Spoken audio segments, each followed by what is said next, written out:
Hi hello दोस्तों, कैसे हैं आप सब? बढ़िया हैं। तो आओ आज हम स्टार्ट करते हैं इसके आगे का जो हम प्रीवियस लेक्चर में पढ़ चुके थे। हमने प्रीवियस लेक्चर में कहाँ तक पढ़ा था?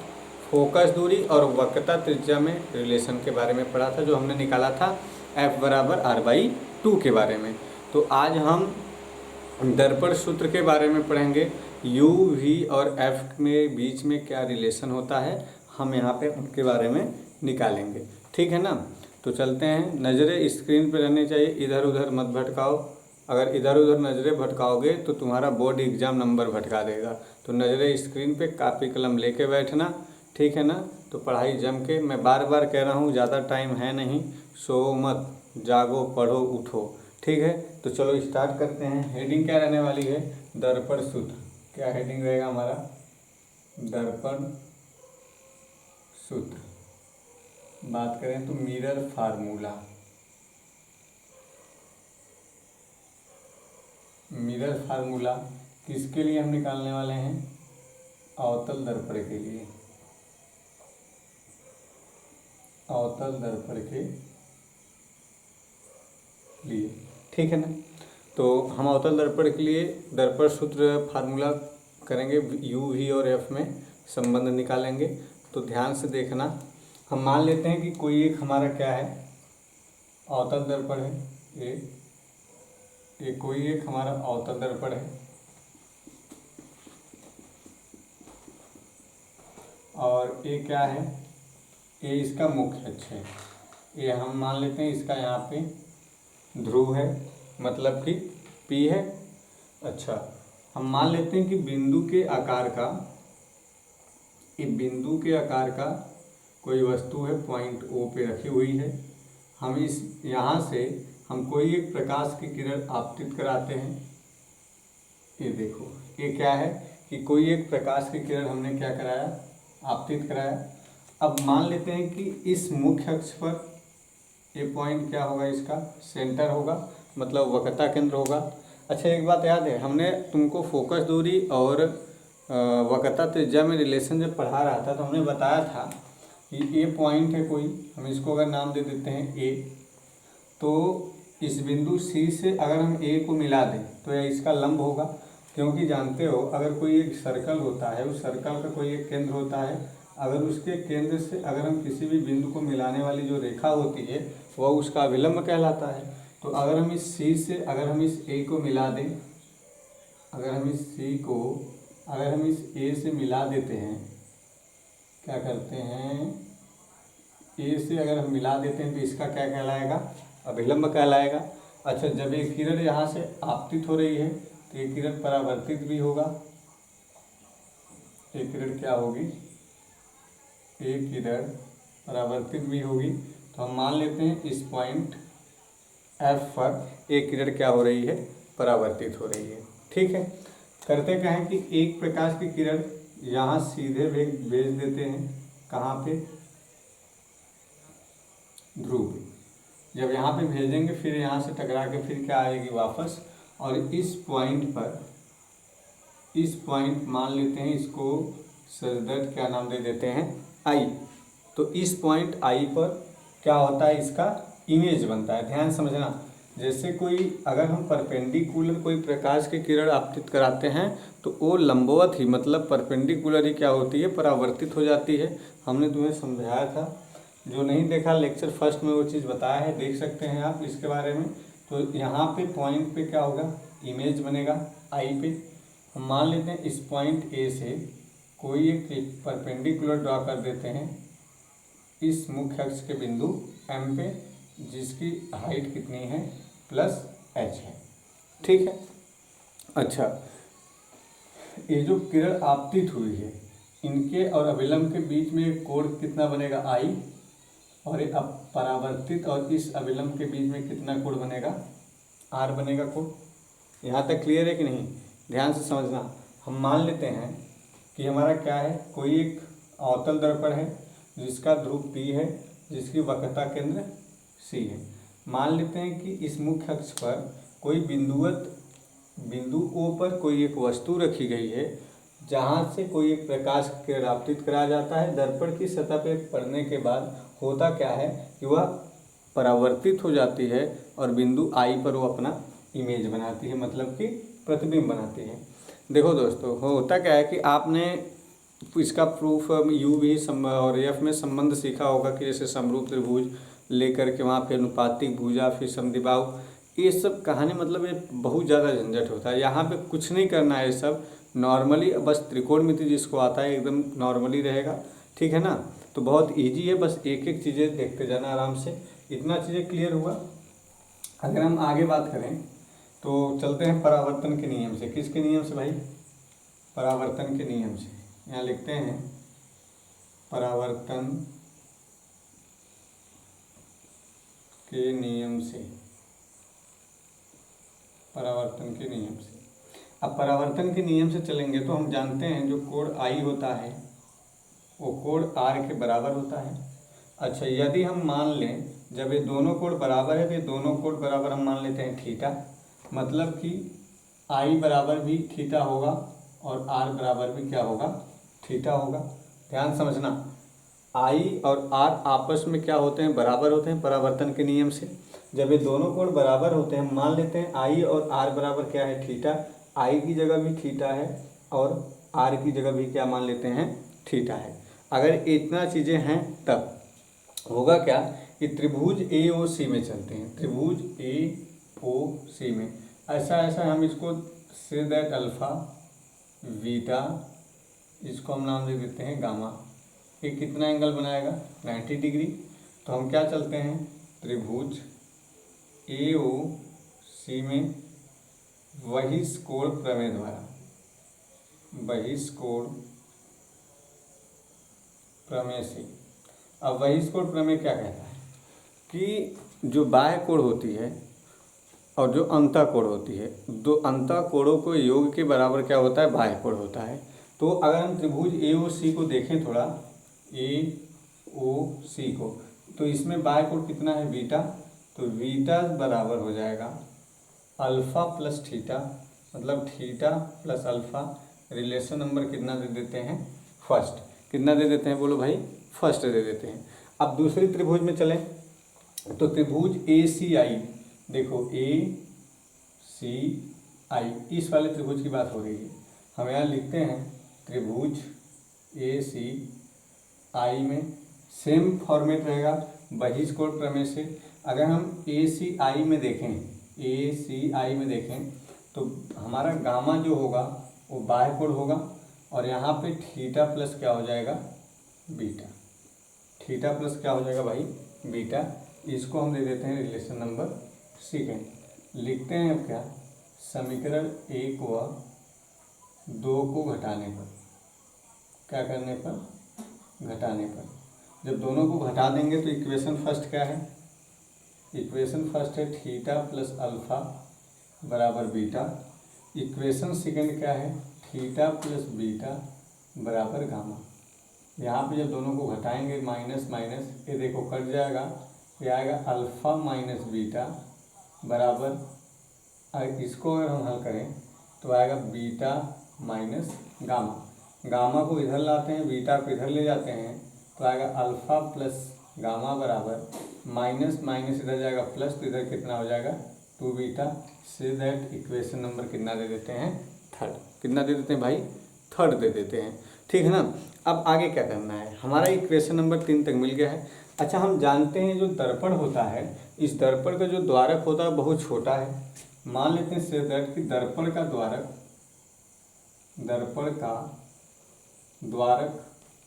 बहुत छोटा है। क्या है? बहुत छोटा है, या दर्पण का द्वारक बहुत छोटा होता है। जब दर्पण का द्वारक बहुत छोटा होगा, अगर कोई भी एक मिरर है, अगर वो मिरर अगर इतना लगभग मिरर होता है, इसकी जो मिरर अवतल दर्पण लिए कितना नॉर्मल होता है? इतना बड़ा, उसका दर्पण का जो द्वारक क्या होता है? बहुत सूक्ष्म होता है। जब दर्पण का द्वारक छोटा होगा, ये जो ए है ये लगभग पी के बराबर आएगा यहाँ पे। ये जो लंब हम डाले हैं कहाँ पे आ जाएगा? यहाँ पे। और जो ये एम है इस पॉइंट पे आ जाएगी। लगभग जो एम है वो किसके बराबर हो जाएगा? जो एम है वो लगभग किसके बराबर हो जाएगा? पी के बराबर हो जाएगा।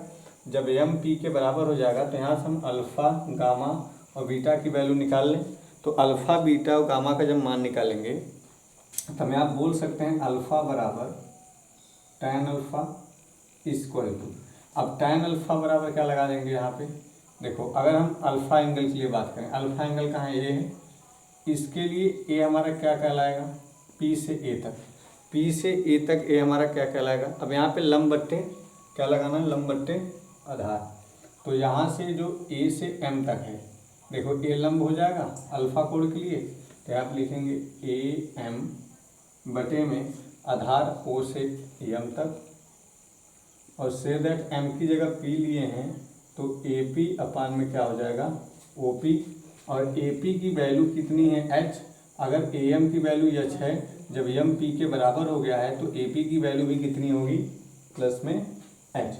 अब ओ पी कितना होगा, अब क्या हम बात कर रहे हैं भाई कि ओ पी कितना होगा, थोड़ा ध्यान समझना है यहाँ पे। अगर हम ओ से पी तक की बात करें तो देखो ओ से पी तक की जो दूरी होगी वो माइनस यू होगा, क्योंकि वस्तु की दूरी कितनी हो जाएगी माइनस यू, और सी से पी तक की दूरी कितनी होगी, बोलो वक्रता त्रिज्या हो जाएगा जिसे बोलते हैं माइनस आर, आई से पी तक की दूरी इमेज है, ये हो जाएगा माइनस का वी, तो यहाँ पे वैल्यू निकल गया, तो हमारा पी से ओ से पी तक की वैल्यू कितना हो जाएगा माइनस का यू। अगर हम बीटा बराबर बात करें तो क्या आ जाएगा हमारा tan बीटा इक्वल टू, अब ध्यान समझना थोड़ा, tan बीटा, बीटा एंगल हमारा कहाँ पे यहाँ पे, इसके लिए सेम चीज प्रोसेस होगा ए एम बटे में, अगर हम यहाँ से देखें बीटा एंगल है तो पी से सी तक, मतलब एम से सी तक, एम से सी तक, तो बराबर में आएगा ए पी बटे में एम पी इक्वल टू, अगर हम देखें सॉरी पी सी क्या आएगा हमारा पी सी, ए पी की वैल्यू प्लस एच है, पी सी की वैल्यू माइनस का आर है। देखो सी से पी तक की दूरी कितना लिए है माइनस आर। अगर हम गामा के लिए बात करें तो gamma equal to tan gamma, क्या हो जाएगा tan गामा, ये आएगा ए एम बटे में गामा एंगल ये है तो यहाँ से यहाँ तक की क्या हो जाएगा आई एम, तो से दैट हो जाएगा ए पी बटे पे I P equal to, A P की वैल्यू कितनी होगी यहाँ पे भी प्लस एच, और आई पी की वैल्यू माइनस का वी। अब हम लिखते क्या हैं, चूँकि अल्फ़ा बीटा तथा गामा का मान समीकरण 3 में रखने पर, किस में रखने पर, समीकरण 3 में रखने पर, अब समीकरण 3 में वैल्यू उठा के रख देते हैं, यहाँ पे है तो अल्फ़ा की जगह है कितना भाई plus H upon minus U, तो plus H upon minus U, plus beta की जगह, गामा की जगह कितना है प्लस एच अपान माइनस भी, देखो माइनस भी है यहाँ प्लस, तो ये माइनस हो जाएगा, तो सीधा लिख सकते हैं माइनस एच अपान में वी, एच अपान में V equal to 2 multiply beta की जगह आ जाएगा एच अपान में माइनस का आर, से दैट अगर यहाँ से हम देखें तो एच कॉमन मिलेगा तो बचेगा 1 अपान माइनस बी, यहाँ से हम करते क्या है ना कि माइनस एच कॉमन ले लेते हैं, जब माइनस एच कॉमन लेंगे तो 1 अपान यू प्लस 1 अपान वी बचेगा, यहाँ से एच कॉमन रहेगा ही, आएगा 2 अपान माइनस का आर, एच से एच क्या हो जाएगा कैंसिल हो जाएगा, यहाँ से माइनस, माइनस से माइनस कैंसिल, एच से एच कैंसिल, ठीक है। तो यहाँ कर देते हैं, ध्यान से देखते रहना, तो मिला क्या हमें 1 अपान यू प्लस का 1 अपान वी बराबर 2 अपान आर। अच्छा, चूँकि हम जानते हैं एफ बराबर होता है आर बाई 2, तो 1 अपान एफ बराबर हो जाएगा 2 बाई आर, तो हम क्या करें इसकी जगह वैल्यू रख सकते हैं, तो 1 अपान एफ बराबर 1 अपान वी प्लस 1 अपान यू होगा, क्या हो जाएगा 1 अपान एफ बराबर 1 अपान वी प्लस 1 अपान यू। तो फिर से देखना है क्या दर्पण सूत्र मिरर फार्मूला, अवतल दर्पण के लिए है, हमने किया क्या, ये एक अवतल दर्पण लिया, एक मुख्य अक्ष पे कोई एक बिंदुवत कोई ऑब्जेक्ट लिया, यहाँ से कोई एक प्रकाश की किरण इस दर्पण के सतह पर टकराता है, मतलब आपतित होता है, होने के बाद क्या होता है परावर्तित हो जाता है इस बिंदु आई पर। अब होता क्या है ध्यान समझना, हम इसका जो दर्पण का है वक्रता केंद्र सी है, अब इस सी से बिंदु ए को जब मिलाया जाता है तो इसका अभिलंब हो जाता है, से दैट मान लेते हैं अल्फा बीटा गामा है, और एक प्रकाश की किरण मुख्य अक्ष के समांतर सीधा कहाँ पे भेजते हैं ध्रुव पे, और यहाँ से टकराने के बाद वापस हो जाएगी, अब यहाँ पे क्या कहेंगे, ए एंगल आई है, एंगल आर है। परावर्तन के नियम से हम जानते हैं आई और आर आपस में क्या होता है, बराबर। तो हम मान लेते हैं आई बराबर आर बराबर क्या हो जाएगा, थीटा। मतलब ये जो दोनों कोण हैं आई और आर जो है वो किसके बराबर मान लेते हैं, यहाँ पे लिख देते हैं, माना आई आर बराबर क्या मान लेते हैं, थीटा। जब ये दोनों बराबर हैं तो दोनों की जगह हम क्या रख लेते हैं, थीटा। तब त्रिभुज लगाते हैं, त्रिभुज ए ओ सी में, त्रिभुज ए ओ सी में किसके प्रमेय से, बहिष्कोण के प्रमेय से। बहिष्कोण प्रमेय क्या होता है, जो बाह्य कोण होता है, जो अंतःकोण होते हैं, अंतःकोणों का योग बराबर क्या होता है, बाह्य कोण। तो बाह्य कोण कितना है इसमें, बीटा, अंतःकोण theta plus alpha, equation number first. फिर पुनः हम करते हैं ए आई सी में, ए सी आई में जब लगाएंगे तो इसमें बाह्य कोण गामा हो जाएगा, अंतःकोण थीटा प्लस बीटा हो जाएगा, इक्वेशन नंबर सेकेंड। समीकरण 1 व 2 को जब घटाया तो आया कितना, अल्फा प्लस गामा बराबर 2 बीटा, इक्वेशन नंबर थर्ड। हमने बोला जो दर्पण का द्वारक होता है वो बहुत ही छोटा होता है, तो इसलिए हम इस बिंदु M को लगभग P के बराबर मान सकते हैं। तो यहाँ से हमने अल्फा बीटा गामा का वैल्यू निकाल लिया और उठा करके इस इक्वेशन नंबर थर्ड में रख दिया। तो हमारा आया कितना, 1/f बराबर 1/v प्लस 1/u। ठीक है ना। तो आप इसका स्क्रीनशॉट लीजिए, फिर आगे चलते हैं।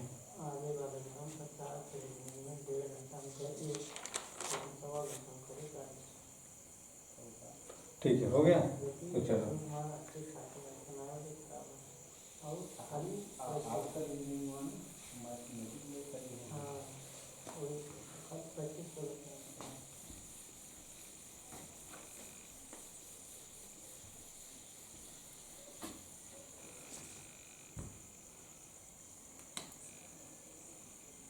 ठीक।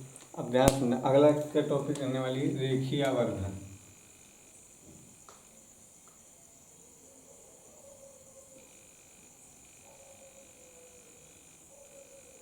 रेखीय आवर्धन क्या होता है, रेखीय आवर्धन। देखो, रेखीय आवर्धन का मतलब ये होता है ना, जैसे प्रतिबिंब की स्थिति जब बदल जाए, क्या होती है, जैसे प्रतिबिंब की स्थिति कभी कम हो जाए, कभी छोटा हो जाए, कभी बड़ा हो जाए, तो उसकी आकार को जो बदलती है उसमें हम आवर्धन का प्रयोग करते हैं। ठीक है। तो हम इसमें सबसे पहला पॉइंट क्या लिख लेंगे कि हम इसे स्मॉल m से प्रदर्शित करते हैं, इससे प्रदर्शित करते हैं, स्मॉल m से प्रदर्शित करते। ठीक। यहाँ से हम इसका परिभाषा लिखेंगे, क्या होता है रेखीय आवर्धन। बोल सकते हैं कि प्रतिबिंब की लंबाई, यहाँ पे लिख दे रहे हैं कि प्रतिबिंब की लंबाई, प्रतिबिंब की लंबाई एवं वस्तु की लंबाई, एवं वस्तु की लंबाई के अनुपात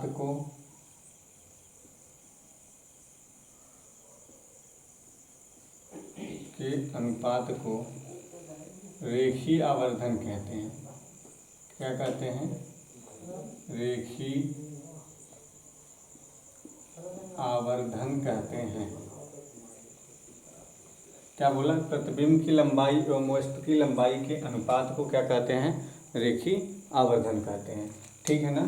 तो हम यहाँ पे इसका सूत्र का निगमन करेंगे कि क्या होता है रेखीय आवर्धन के लिए फार्मूला। ठीक।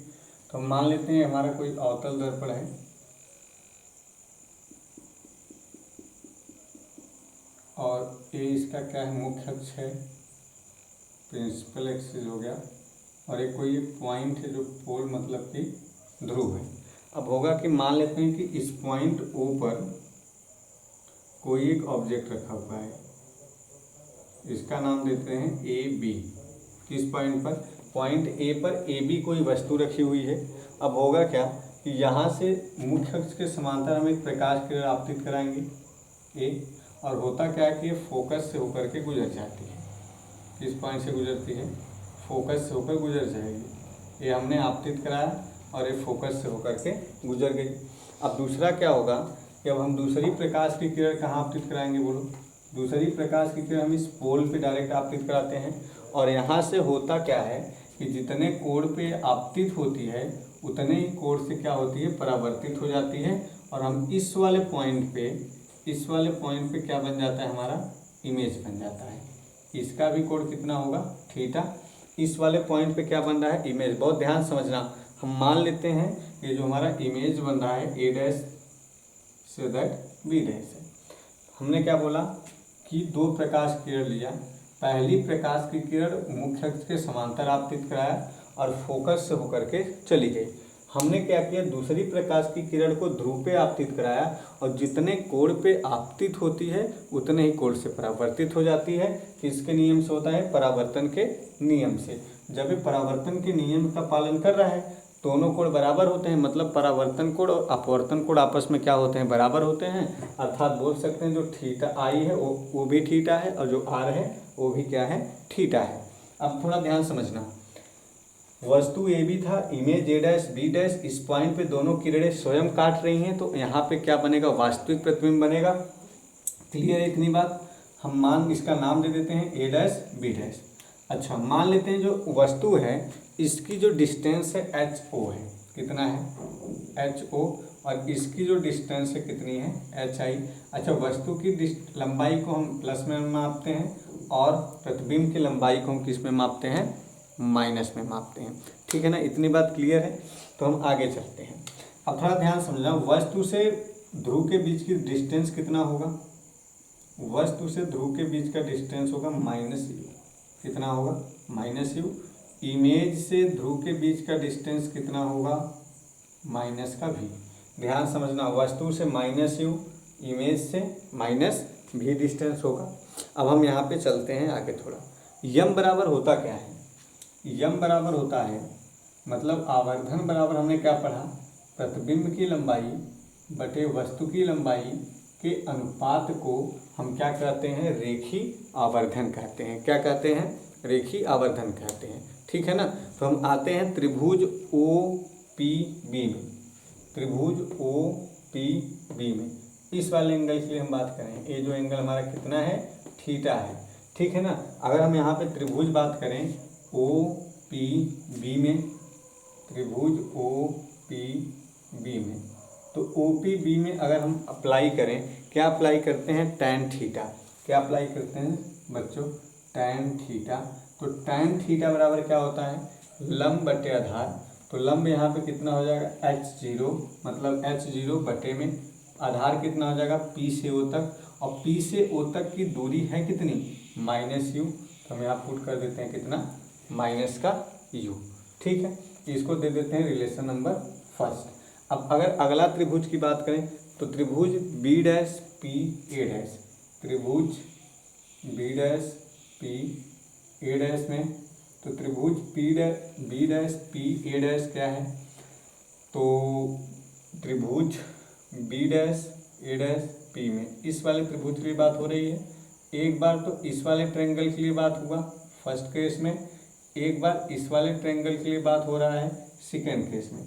इस वाले ट्रायंगल के लिए लंब हमारा ये होगा, मतलब कि अगर हम यहाँ पे टैन थीटा अप्लाई करें तो हमारा हो जाएगा माइनस एच आई अपान में डिस्टेंस यहाँ से यहाँ तक P से A डैश तक, मतलब कितना है माइनस का भी, माइनस से माइनस कर गया तो टैन थीटा बराबर आया एच आई अपान में भी। इक्वेशन नंबर कितना मान लेते हैं, 2। अब थोड़ा समीकरण 1 व 2 को देखो, समीकरण 1 व 2 से, समीकरण 1 व 2 है क्या, दोनों का LHS भाई बराबर है। जब दोनों का LHS बराबर है तो हम लिख सकते हैं H naught by U equal to H I by में वी। अच्छा, अगर हम इसको यहाँ ला दें, इसको यहाँ ले जाएं तो हो जाएगा एच आई अपान में एच नॉट अपान में माइनस वी बटे में यू।